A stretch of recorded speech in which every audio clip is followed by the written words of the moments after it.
He had exactly $4.30 left in his pocket, and he gave half of it away. That single moment, that one quiet decision made on a cold Tuesday morning outside a gas station on the edge of town, would change everything. Not just for him, but for everyone watching from their windows, pretending not to see. His name was Daniel, and nobody, not a single soul in that town, could have predicted what was coming. Daniel Owusu was the kind of man who moved through life like furniture moves through a room. Present, functional, completely invisible. He was 51 years old, with hands that told the whole story, rough, cracked at the knuckles, permanently stained with the smoke of 1,000 cooking fires. He ran a small roadside food stall at the edge of Creston Avenue, a beat-up stretch of pavement that smelled like exhaust fumes and old newspapers.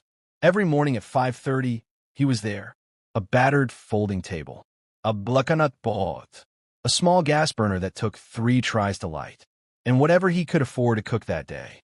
Business was rarely good. On the best days, he made enough to cover the gas and have a little left for tomorrow's ingredients.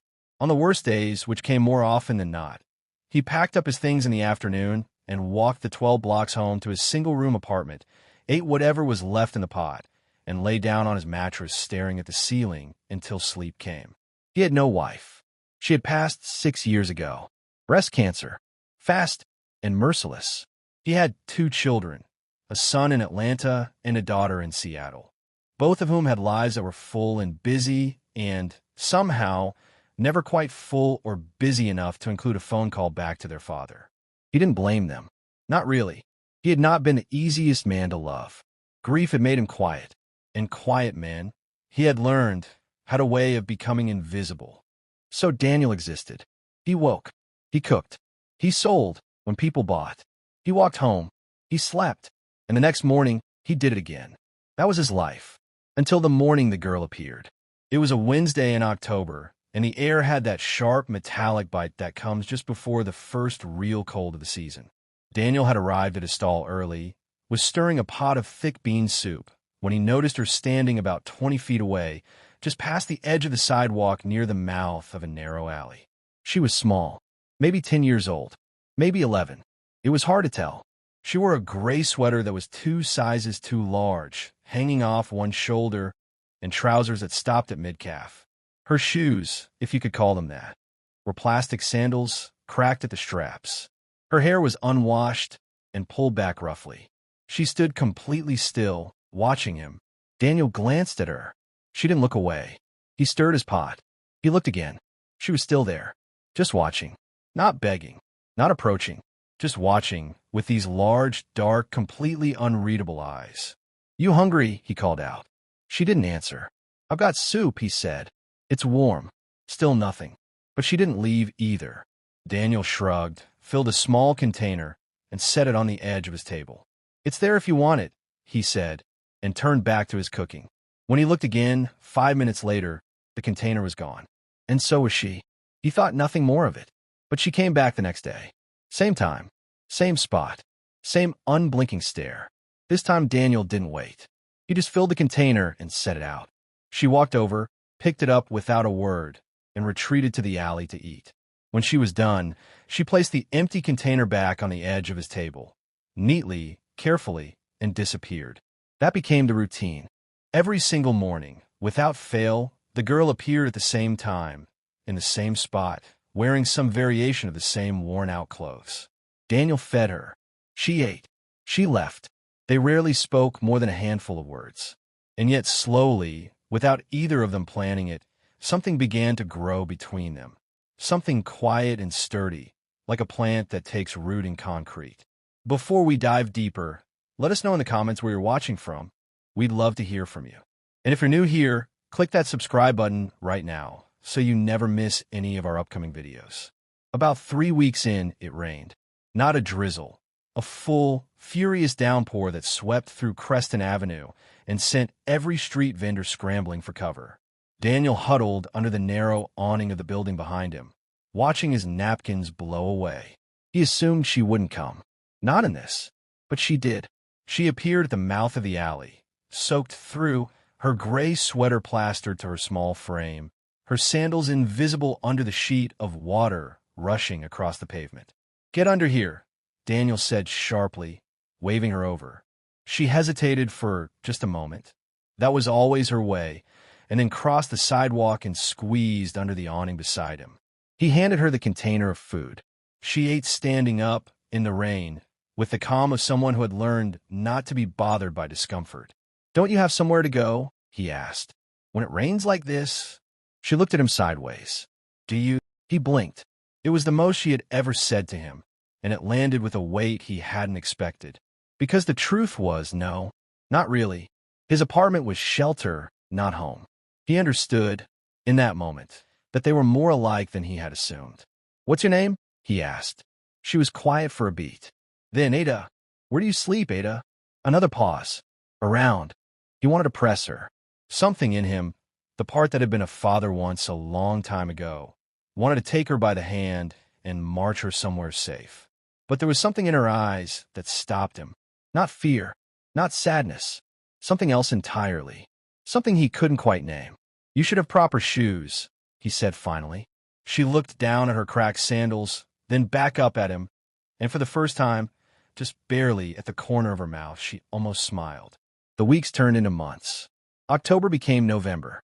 November became December. The cold deepened, and Daniel started bringing an extra blanket to the stall, which he would leave folded at the edge of the table for her to use while she ate. She always folded it back neatly when she was done. He learned small things about her. She was quiet but not shy. She observed everything. He would catch her watching the other vendors, the passing cars, the people on the street with an intensity that seemed almost too focused for a child. She had a habit of tilting her head slightly when she was thinking. She never complained. Not once. One morning, she arrived, and instead of eating immediately, she stood looking at him with that measuring expression of hers. "Why do you do this?" she asked. "Do what?" "Feed me. Every day. You don't know me." Daniel was quiet for a moment, stirring the pot. Then he said, "I know you're hungry. That's enough." She stared at him. "Most people walk past. Most people are busy. You're busy too. Not too busy for this," he said simply. She sat with that for a while. Then she picked up her container and began to eat. There were strange things, though. Small things that nagged at the edges of Daniel's mind late at night, when he was trying to sleep. Her hands, for instance. For a girl living rough on the streets, her hands were remarkably clean. Not just clean, soft. The kind of soft that comes from lotion and indoor living. Her teeth, when she smiled that rare almost smile, were straight and well kept. And once, on a cold morning when she'd shifted her too large sweater, he caught a glimpse of what looked like a very fine gold bracelet on her wrist before she quickly pulled the sleeve back down. He told himself he was imagining things. He told himself it didn't matter. He fed her, and she came back, and that was the whole of it. One morning, deep into the routine now, somewhere past the 200-day mark, she arrived later than usual. She looked different, not in her clothes, which were as worn as always, but in her face. There was a tension there, something coiled and waiting. She didn't eat right away. She stood across from Daniel, watching him in that particular way of hers, as if she was making a decision. "If you had nothing," she said slowly, "and someone wanted to give you everything, would you trust them?" Daniel frowned, ladle halfway to the pot. "What kind of question is that?" "The important kind," she said. He thought about it honestly. "I think," he said carefully, "that I'd be suspicious.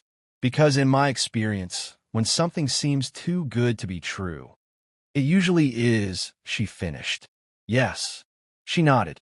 "And if you knew the person offering, knew they were genuinely good, would that change anything?" Daniel looked at her, really looked at her. "Ada," he said quietly, "what are you telling me?" But she just shook her head and looked away. "Finish cooking," she said. "I'll eat and go." And she did. She ate. She folded the blanket. She placed the container neatly back. And she left. The next morning, she didn't come. Daniel waited. The usual time passed. Then an hour beyond it. Then two. He kept glancing toward the alley, kept expecting to see that small, still figure with the unreadable eyes. But the mouth of the alley stayed empty. The sidewalk stayed bare. By midday, he admitted to himself what he was feeling. Worried. Genuinely, achingly worried, which surprised him. He hadn't felt genuinely worried about another person in a very long time. He packed up early, walked the alley, found nothing, asked the other vendors if they'd seen a small girl in a gray sweater. Nobody had noticed. Of course they hadn't. She was the kind of person the world had a talent for not noticing. He went home, slept badly, was back at the stall before sunrise. She didn't come on the second day either. Or the third. If you're still watching up to now, type, "I'm still here" in the comment section. Because things are about to get very intense. On the morning of the fourth day, Daniel was standing behind his stall staring at the alley when he heard it, a sound so out of place on Creston Avenue that for a moment he thought he'd imagined it. A low, smooth, powerful hum, the kind that expensive engines make. He turned. For black SUVs were rolling slowly down the street in a perfect line, gleaming like they'd never touched a dirty road in their lives. They pulled up along the curb, 1, 2, 3, 4, and stopped. The engines cut out, and then, in the sudden silence, the doors opened. The men who stepped out were not the kind of men you saw on Creston Avenue. They were tall, sharply dressed, with that particular stillness of people accustomed to being in charge. They looked around the street the way people look around a room they've never been in before, quickly, thoroughly, taking everything in. The neighbors noticed immediately. Curtains shifted. Vendors stopped mid-motion. A man washing his car across the street turned off his hose and stood there with it dripping from his hand, staring. One of the men, older than the rest, with a close-cropped gray beard and eyes that were very calm and very serious, walked directly toward Daniel's stall. "Are you the man who feeds the girl?" he asked. His voice was measured, quiet, like someone who never needed to raise it. Daniel looked down at it, and the ground seemed to tilt. The girl in the photograph was Ada, but she was not wearing a threadbare gray sweater or cracked sandals. She was wearing a white dress. Her hair was styled. She was standing in a vast, light-filled room in front of what appeared to be floor-to-ceiling windows overlooking a city skyline. And she was smiling. Not that almost smile he knew, but a full, open, radiant smile. She looked, in that photograph, like someone who had never spent a single moment cold or hungry in her life. Daniel looked up at the man. "Who is she?" "Her name," the man said quietly, "is Adiz Mintz Okafor. She is the only daughter of Kwame Okafor." The name hit Daniel like cold water. Kwame Okafor. He knew the name. Everyone knew the name. Kwame Okafor was one of the wealthiest men on the continent. A billionaire who had built his empire from nothing, whose face appeared on the covers of magazines, whose charitable foundations had built schools and hospitals across 3 countries. "That's," Daniel started. "His daughter." "Yes." The man looked at him steadily. "Mr. Okafor would like to meet you. Today, if you're willing." Daniel stared at him. He thought of Ada's question. If you had nothing and someone wanted to give you everything, would you trust them? He understood now. He understood the clean hands and the gold bracelet and the eyes that were always watching, always measuring, always absorbing. He understood the question she had asked him, the way she had looked at him before she left. "She wasn't homeless," he said. The words felt strange in his mouth. "No," the man said. "She was not." Daniel was quiet for a long moment. He looked at the pot on his burner. He thought of 327 mornings. He thought of the folded blanket and the neatly returned container and the way she'd said, "Most people walk past." "All right," he said finally. "Let me turn off the stove." The drive took 40 minutes, out of the city and into a part of the landscape Daniel had only ever glimpsed from a distance. Rolling green, high walls, long driveways lined with trees. The SUV pulled through a gate and up a sweep of pale stone toward a house that was less a house than an architecture of light and space. All glass and pale wood and careful beauty. They walked him through the entrance. And there, in a wide sunlit room, he saw her. Ada, Adiz, stood across the room in a pale blue dress, her hair down, her posture as still and watchful as always. But her expression, when she saw him, cracked open just slightly, and what came through was something that looked unmistakably like relief. Beside her stood a man Daniel recognized immediately. Kwame Okafor was taller in person than in photographs. He had the same eyes as his daughter, dark and measuring and missing nothing. "Mr. Daniel," he said, crossing the room with his hand extended. "My daughter has spoken about you a great deal." Daniel shook his hand. He didn't trust his voice, so he just nodded. "Please, seat." Kwame gestured to a chair. They all sat. Ada curled herself onto a sofa nearby and watched Daniel with those steady eyes of hers. Kwame leaned forward, elbows on his knees, and looked at Daniel directly. "8 months ago, I made a decision," he said. "I have more money than I could spend in 10 lifetimes. But I began to wonder, what is it worth? What does it mean? I have seen too many people who pursue wealth and forget what humanity looks like." He paused. "I wanted to know whether it still existed. Out there, among ordinary people." "So you sent your daughter," Daniel said. "She volunteered," Kwame said, and there was something in his voice, pride and pain in equal measure. "I didn't ask her to. She came to me and said, 'Papa, let me go. Let me see what the world is really like. Let me see if people are as good as you tell me they can be.'" Daniel looked at Ada. "You volunteered to live on the street?" She met his eyes without flinching. "Not live," she said carefully. "Observe. I had somewhere safe to sleep. But during the day," she shrugged, "I wanted to see who would see me. Most people didn't. Some told me to move along. A few were unkind. A beat. And then there was you." The room was very quiet. "You never asked what my name was," she said. "Not for weeks. You just fed me. Every morning. Rain or cold, it didn't matter. You saved food for me even on the days when you barely had enough for yourself. You worried when I didn't come." Her voice was steady, but her eyes were bright. "You treated me like I mattered. Not because of who my father is. Not because of what I could give you. Just because I was there and I was hungry and you thought that was enough of a reason." Daniel opened his mouth. Closed it. He was not a man who cried easily. Grief had long ago taught him to hold things at a distance. But there was something pressing hard against the back of his throat. "I just cooked," he managed. "No," she said softly. "You cared. There's a difference." Kwame spoke again.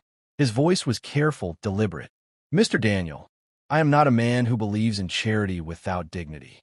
I don't want to hand you something and walk away. What I want to offer you is a partnership. A real one." He paused. "We have a network of community food programs across the region. More than 40 locations. And all of them need exactly one thing. Someone who knows how to feed people with very little and does it because they mean it. Not as a job, as a calling." He looked at Daniel. "I believe you are that person." Daniel sat with that. He thought of all the mornings. He thought of his empty apartment and his estranged children and the 12 blocks he walked home alone. He thought of Ada asking him whether he would trust someone who wanted to give him everything. "My children," he said slowly. "I haven't spoken to my son in 2 years." Kwame nodded. "We know. We can help with that if you want it. But we won't push." "I'm not a charity case," Daniel said. "No," Kwame said firmly. "You are not. You're the most qualified person for a role that money cannot manufacture. That is not charity, Mr. Daniel. That is recognition." The last thing Daniel had expected, in any version of how his life might go, was to feel at 51, in a house he had never imagined entering, that he was seen. Fully and honestly seen, not despite his poverty or his quietness or his invisibility, but because of what he had done with all of it. He took a breath. "I like to call my son," he said. Kwame smiled.